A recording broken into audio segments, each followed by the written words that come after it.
mengatakan bahwa di dalam hidup itu kan kita ada 3 harta yang paling utama. Ya. Yang pertama iman, yang kedua kedamaian hati, yang ketiga kemanfaatan bagi sesama.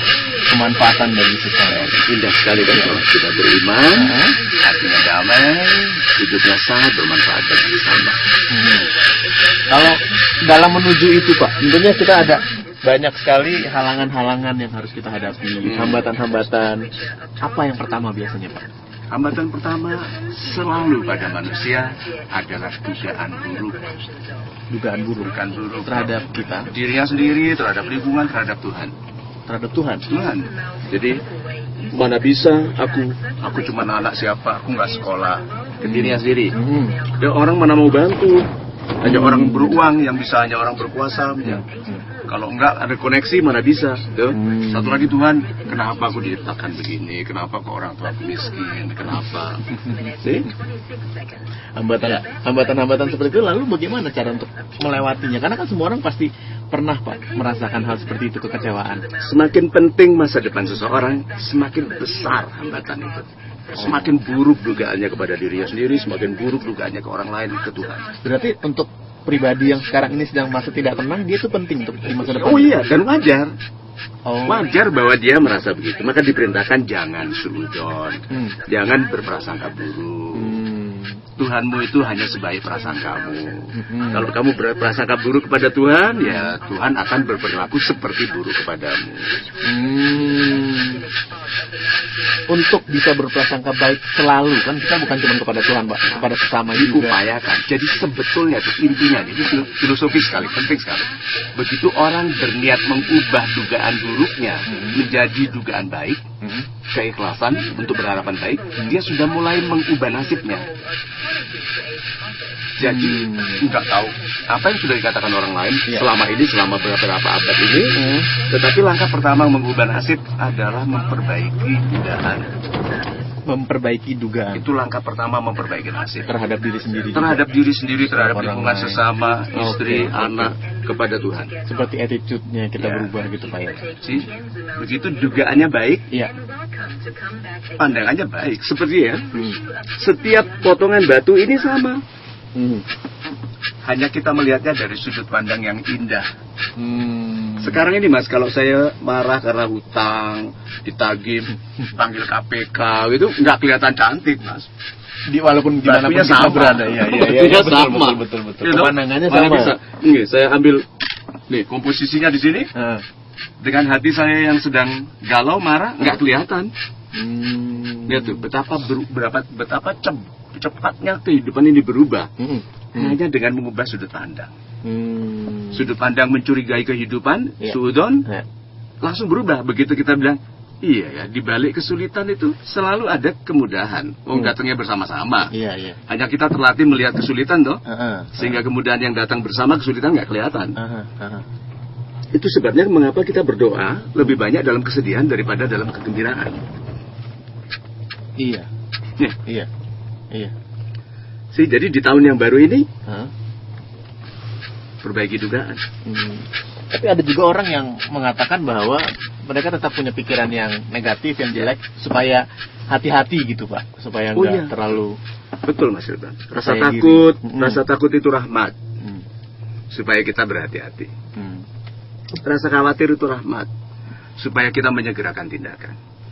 Banyak orang dalam takutnya membeku. Bukan menjadi lebih cepat, bukan lebih tinggi loncatnya, bukan lebih kuat, bukan membangun pagar, bukan membangun persenjataan.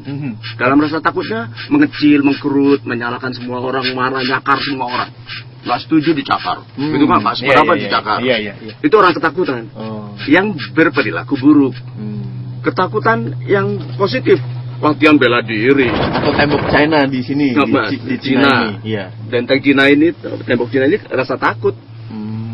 Yang memotivasi raja, kaisar untuk membangun pertahanan yang kuat. Kan lebih baik daripada teriak-teriak, marah-marah.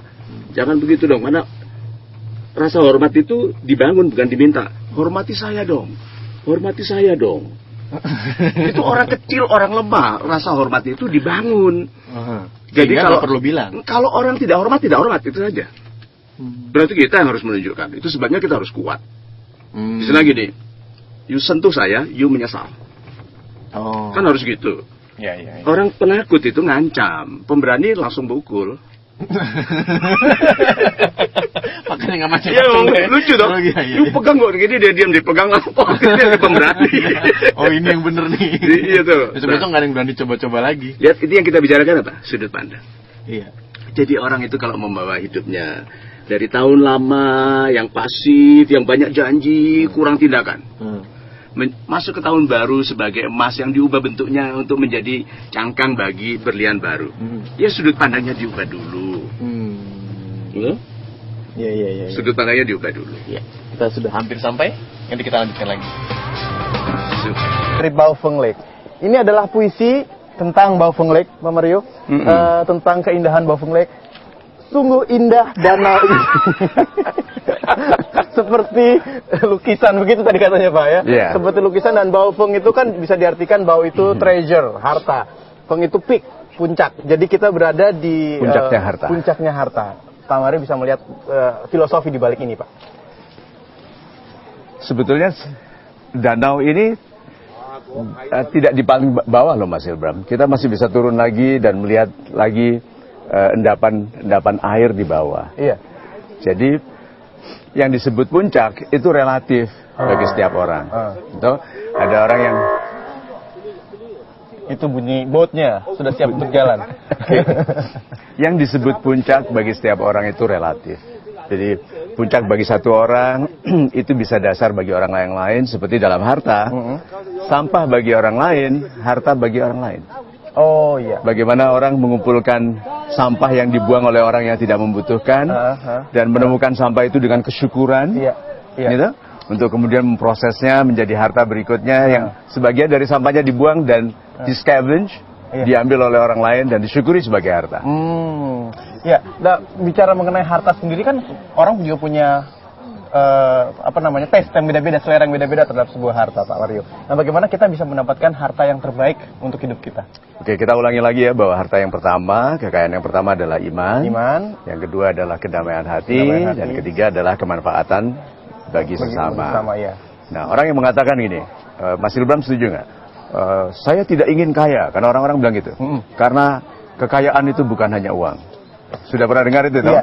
Saya tidak ingin kaya karena kekayaan itu bukan hanya uang. Kaya uang, hati. Kaya hati. Sebetulnya kita ingin kaya dong. Ingin Kalau kaya. beriman itu kekayaan, Iya. harusnya saya ingin kaya. Iya. Karena kekayaan bukan hanya uang. Iya. Kalau saya ingin punya uang, belum tentu. Gitu, ada orang yang malah tidak suka terlalu banyak uang karena nanti dia dikendalikan oleh uangnya. Iya. Tapi ingin kaya, itu harus. Dikayakan dengan kesehatan, Iya. dikayakan dengan nama baik. Iya. Tapi kalaupun ingin memiliki kekayaan dalam arti kata uang juga nggak masalah kan, Pak? Malah justru dianjurkan. Jangan sampai orang beriman membenci harta, lalu minta bantuan dari orang tidak beriman yang kaya. Oh. Yang meyakini gitu, orang miskin masuk surga. Ya, tapi dalam perjalanan menuju surga masa minta-minta. Untuk sekolahnya anak, lalu marah kalau orang tidak beriman yang kaya tidak membantu. Iya. Orang beriman harus kaya dalam segala aspek. Dalam segala aspek. Oke. Kalau gitu kita coba naik boat, Pak, dan mungkin kita bisa melihat lebih indah lagi seperti apa Bao Feng Lek ini. Super. Berapa sering kita malam bermimpi besar, berencana besar, pagi dibatalkan lagi. Itu semakin rinci kita menghitung, semakin banyak kita menghentikan diri.